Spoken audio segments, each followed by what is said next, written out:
When Everything's on Fire, Faith Forged from the Ashes by Brian Zahnd. Foreword by Bradley Jersak. Frankenstein and Faust are yet the rage, unspeakable, the severing damage done, yet on the wind the distant sound of drum, and the sweetness of the sage. Still might come a kinder age. Steve Bell, wouldn't you love to know? Friends of the truth, the book you are about to read brought me tears of both grief and joy.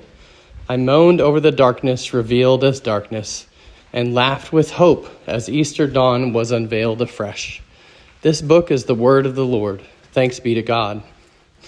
I know this because the testimony of Jesus is the spirit of prophecy, and that spirit reverberates throughout these pages. Brian Zahnd is a unique blend of pastor, prophet, and poet. He's a preacher, a philosopher, and a mystic. He's a man of prayer who teaches us to pray. No, he's not Jesus, but he does know him. They sit together daily. From his friendship with Jesus Christ, BZ's words and works emerge as a blazing minority report, a synthesis of beauty, truth, and justice, mediated by cruciform love. How grateful I am for his witness. How happy I am that our lives have become a collaboration. I was so gratified to see Brian's deep engagement with Nietzsche, Dostoevsky, Kierkegaard, et al., given our mutual regard for their important contributions and critiques of this present darkness. Most of all, I am thrilled but unsurprised to see how he walks the confused, the disillusioned, and the deluded into the light. In that sense, Brian strikes me as a sort of Socrates fulfilled in Christ. Let me explain. No, there's too much. Let me sum up. In Plato's Republic, the sage Socrates offers his famous but oft misunderstood cave analogy. In the bowels of a dark cave, we find a company of dreary figures bound in chains, so immobile that they can only stare straight ahead.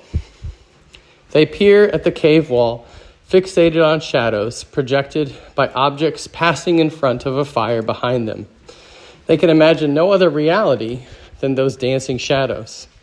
Their myopia anticipates the 21st century masses, mesmerized by our smartphones, deluded by the strange notion that whatever their blue light glow says is real.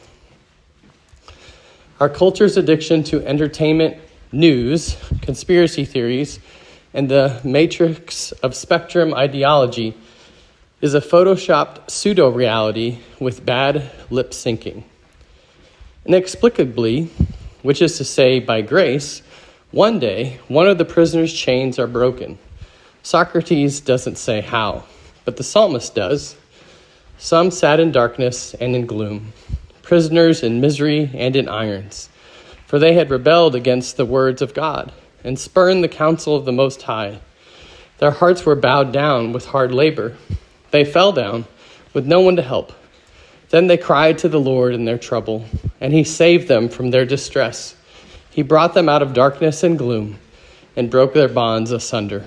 Psalm 107, 10 through 14. Now back to the Republic. Initially, the prisoner who turns around sees a campfire, some honest-to-goodness light at last. Man-made light, to be sure, but it's a start. Campfires are nice. They're warm in a comforting way. I can watch the flames for hours, hypnotized, and never leave the cave. All of you are kindlers of fire, lighters of firebrands. Walk in the flame of your fire, and among the brands that you have kindled. This is what you shall have from my hand. You shall lie down in torment. Isaiah 50:11. Isaiah saw the peril 3 centuries before Plato. What peril? The second delusion, that all those aha moments of wokeness we experience in personal therapy or social movements, however good, add up to enlightenment. As if my deconstruction and newfound self-awareness are ultimate reality. Not so much. Campfires are a good waypoint on our journey up and out, but attachment to them means we're still stuck in the cave. This is where Plato's Socrates gets misunderstood. The cave for him is not our earthly existence. He's not a Gnostic trying to escape the material world any more than Paul was. The cave for him is the world of 1 John 2:15-17. The worldly systems defined by the lust of the flesh, the lust of the eyes, and the pride of life. NIV.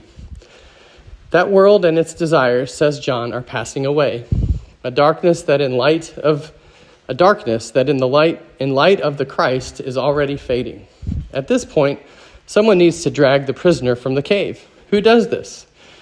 Maybe Socrates thought it was a mentor like himself or his dialogical teaching. Maybe that's BZ's role.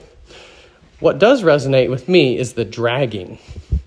What drags me out of my slumber is often the cold slap of tragedy, or the pain of my own self-harm, or the rude shock of discovering I've believed lies for my whole life. In any case, that gets us to the threshold of the cave, our first glimpse of the true light of the sun. For Plato, the sun represents God or the good. Beholding the sun is quite a shock at first. Your eyes have to adjust. Maybe you have to start by squinting at reflections of the sun in a lake. Might I suggest the Sea of Galilee? But the point is that the same sun that created your eyes now also illuminates them and everything around you. You're not leaving this existence, but you're seeing that it's bigger and brighter and more ablaze with glory than you'd ever imagined. The whole world becomes Moses' transfigured shrub. The Christian mystical tradition calls this stage of growth and revelation illumination, because at last you're beholding the source of the light and truth itself. And who is this light? Who is this light but the Son of righteousness, Malachi 4:2, who came into the world, the true light from light, who shines on all humanity, John 1:9. Socrates, however, does not stop at illumination. The prisoner who has been released from his chains, dragged from the cave, and has seen the light, doesn't rest self-satisfied in an arrival's lounge. The light also fills those who've seen it with compassion for those still bound in darkness. They feel the call to re-enter the cave with the good news. For Socrates, this represents the philosopher who has found enlightenment and is now compelled to re-enter the mess of city politics to advocate for a just society.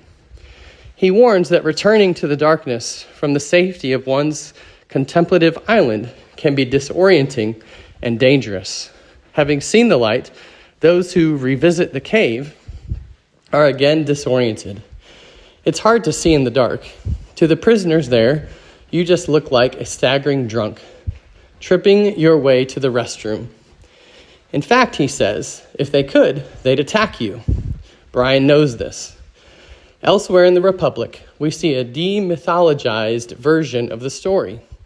We read a prophecy many centuries before Christ, where Glaucon, Plato's older brother, warns that if the good were to manifest in this world, it would come as the perfectly righteous man.